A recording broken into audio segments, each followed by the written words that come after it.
Some breaking news, the Nationals have refused to travel to Miami to play the Marlins, I think this upcoming weekend, and to be honest, I don't blame them one bit. In 24 years of being on planet Earth, I have never seen a year like 2020, and to be honest with you guys, I don't think we will ever see a 2020 for the rest of our lives. You guys might be 10 years old watching this, you might be a 45-year-old full-grown adult, and I don't think that we're ever going to see something like this ever again, because breaking news, we have a lot to talk about today with the Braves cutting an all-star player. We have Mike Trout getting angry for really the first time ever. You never see Mike Trout upset. Also, there's a few things that we have to talk about with the games that happened yesterday with Alex Bregman and the Astros. But breaking news, 4 more Marlins players have tested positive for the corona. What does that mean? They now have 15 players that have tested positive, from Jorge Alfaro, their star catcher, all the way down to players that we haven't confirmed yet. So I just want to ask you guys a question. If this was the Yankees or the Red Sox or the Dodgers, a team that had a lot of prevalence in the league in 2020, they're not a rebuilding squad, do you think that the league would shut down? I think that Robert Manfred would come out and say, yo, we have to stop playing for about 2 weeks. We have to get everyone right and ready for baseball and healthy and put health at the forefront as opposed to competition. So there we go, 15 players, 2 coaches. That was the worst news that came from this morning. And also, I do want to give a quick little update because that really, we expected that. We expected the Marlins team to have a ton of positive tests, but the main concern was if it got transferred to the Phillies. And I'm here to tell you guys that thank the baseball gods, as of right now, no Phillies players have tested positive. So if you don't believe me, Jeff Passan, probably the most credible voice in baseball and reporting, he said this. And that just because there are no positive tests right now, that doesn't mean that players or people on staff do not have the virus. But as far as initial signs go, Greeny, this is an awfully good one. So there you guys have it. The Marlins have 15 players and 2 coaches, 17 in total that have tested positive. So they have a full-blown outbreak, whereas the Phillies, who just played the Marlins, have not received a single positive test back in return. The only thing I will say is that the corona has an incubation phase. So if you don't know what that means, realistically, if you have it, it shows in about 5 to 7 days on a test. And it's just, it's kind of concerning. I will be honest with you guys. I don't know if we're going to have a full season this year. It's really just, I mean, we had 3 games, and now over 40% of an entire roster has been decimated. So they're going to have to rely on their prospects, their taxi squad. They're reaching out to everyone and their mother to see if they can play for them this year. Because, I mean, realistically, their chances are, they're not, it's tough. I think most of the owners realize that we built protocols anticipating that we would have positive tests at some point during the season, that the protocols were built in order to allow us to continue to play through those positives. All right, guys, so that is all of the updates in regards to the health and safety of Major League Baseball. The Marlins, they have a bunch of positive tests. The Phillies, as of right now, maybe it's because of the incubation phase, have no positive tests, which is great. That is good news. Let's hope it stays that way. Now let's get into the actual games from yesterday. The Marlins, I definitely meant to say the Mets. My bad, guys. They get back to an even 2-2 record, so they are now playing 500 baseball as they pummeled the AAA Red Sox pitching staff. I don't know if there is a worse pitching squad in all of baseball. You could throw out the Marlins, you could throw out the Orioles. The Red Sox are up there, whether it's because of injury, whether it's because of opting out. They are, oh, they're just bad. Here at bats against Osich. Photo hits a high fly ball deep to right field. Back goes Verdugo at the wall. It's gone. So far, Alonso hammers one toward the left field corner, headed for the monster, and it's gone. A home run for Pete Alonso. It was a straight line drive, and it just barely got above the green monster in left field. Quick little shout out to Michael Wacha. In his first start for the Mets, he only allowed 1 earned run in 5 innings. Now, say what you want about the Boston Red Sox and their pitching. They still have a legit offense, and Rafael Devers and Bogarts and Martinez, and even Christian Vasquez is pretty viable as a catching option. So, wanted to give Mr. Michael Wacha a tip of the cap. Moving on over, in the offseason, I predicted that Hunter Renfroe was going to lead the league, the American League, in home runs, and yesterday he hit 2. One was an absolutely prodigious home run, and then on top of that, Tyler Glasnow, he showed up big time. 4 innings, 9 Ks, as the Rays set a franchise record with 19 strikeouts in 9 innings. So yeah, they had a pretty good game yesterday. As you guys saw by the title, a Braves All-Star player was cut, and that was the same pitcher that started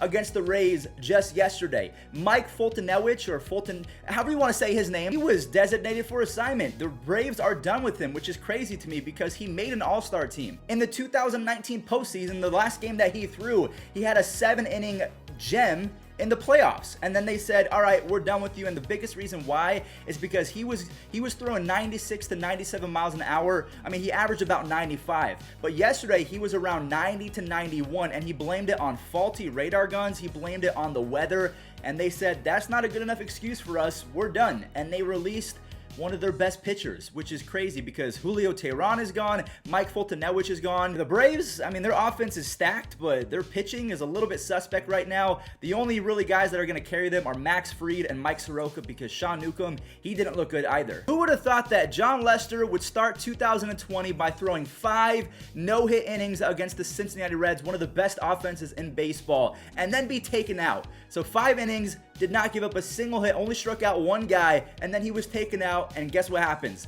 The Cubs bullpen with Craig Kimbrell absolutely imploded. Now, luckily, Anthony Rizzo hit his 3rd home run of the season, so he kind of carried them, and the offense had their back. But yeah, that 9th inning, if you weren't watching it, you missed a crazy finish. Joey Votto, if you play MLB The Show 20, he had a perfect line drive to end the game. I would be really upset. Jeffress on a 3-2. Votto into center. Almora's got it. Cubs win. So there we go. John Lester escapes with a W, even though the bullpen almost blows it up. Now, one player I do want to shout out because he's someone that I really like to use in MLB The Show. He's a prospect. He got his first AB yesterday. Tyler Stevenson, he had a home run in his first AB. He went 2 for 2 in his debut. I think that he also had a walk in the final inning, or maybe he was hit by a pitch. I really like this kid. He is going to be a force as a catcher. So if you have a dynasty league, or if you guys need a catcher in fantasy, Tyler Stevenson might be your guy. Angels are not looking good to start off 2020. Now, fortunately for all you Halos fans out there, Anthony Rendon, according to Joe Madden, should be in the lineup today. So you're going to have that going for you for the rest of the year. That should be a massive spark plug in the middle of that lineup and give Mike Trout a little bit better pitches to hit. You know, Chris Bassett threw a great game yesterday, and also Mark Canha, he helped his case as someone who could be a dark horse MVP candidate for 2020 because the guy absolutely rakes. But Mike Trout in the last inning, he kind of got screwed. I don't know. I want you guys to let me know in the comment section down below after I roll the clips. Was this a strike or was this a ball? Strike 3 called. Got him looking. Trout can't believe it. Takes his helmet off. Is Joakim Soria strikes out Mike Trout with a couple of runners on, and the A's win it 3-0. Again, I've never seen Mike Trout that upset.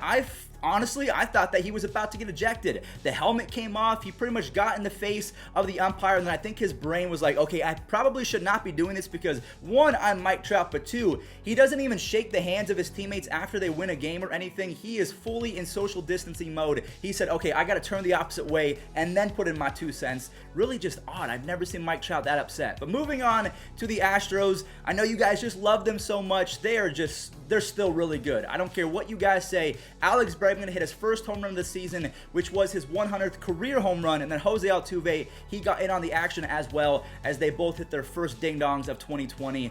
I mean, I know it's the Mariners, but come on, like, the Astros look really good again. Fernando Tatis Jr. might be the most exciting player in all of baseball as they destroy Luke Weaver and the Diamondbacks, who don't look good to start off the season. Now again, is that the Padres being really good, or did we overestimate the Arizona Diamondbacks? Let me know.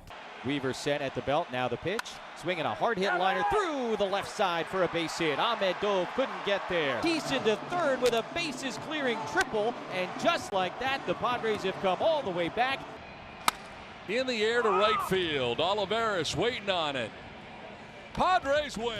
Go ahead and recap 2 games at the same time. We have the Blue Jays versus the Nationals as the Blue Jays win by a score of 4-1. Trent Thornton started off really well after not having a great 2019. Teoscar Hernandez had 2 bombs after having a 940 OPS in the second half of 2019. So look out for this guy to be a force the rest of the way. And then also the Royals, they exploded for 6 home runs as Maikel Franco led the charge against the Tigers, I believe. Yeah, the Tigers. So yeah, even though they beat the Reds, the Tigers are still not a great team. Maikel Franco. And Witt drills one into deep left field. Franco to left field. That's deep. Reyes is at the fence, and Reyes runs into the fence. The final game that we have to recap from yesterday is the Brewers versus the Pirates. Christian Yelich went 0 for 5. I think he has 1 base hit in 17 at-bats. He is looking very rusty, and I think it's in large part because he missed a good amount of games in the last half of 2019 because he broke a bone in his leg, I believe, after fouling a pitch off onto his leg. But it was a really exciting finish. It was a 5-1 ball game going into the final inning, and then the Brewers actually steal a W in extras because they got that runner on second, they scored him, and the Pirates, they just couldn't do anything with it. Lead. Moran out to right. Oh, let's watch this one go. Here's a 1-2, and Braun rips one down the left field line. This is going to score 2. Deals. And into left field, that is down, a base hit. On his way home is Brock Holt. All right, everyone. Well, thank you so much for watching. I did forget to mention that the Nationals signed Josh Harrison, and also the fact that Ken Giles, the closer for the Blue Jays, is now on the IL because of a strained right forearm, the same exact injury as Justin Verlander. But that's going to do it. Thank you all so much for watching. Do not forget to leave a like on the video as well as subscribe because we post MLB recap every single day. This is the place to be updated. Now we're going to go ahead and get into this day in Major League Baseball history with Ken Griffey Jr. We have a perfect game. We have a 3-home run game, just super exciting, and I hope that you guys enjoy and learn something new. A high drive to right field. This ball is gone.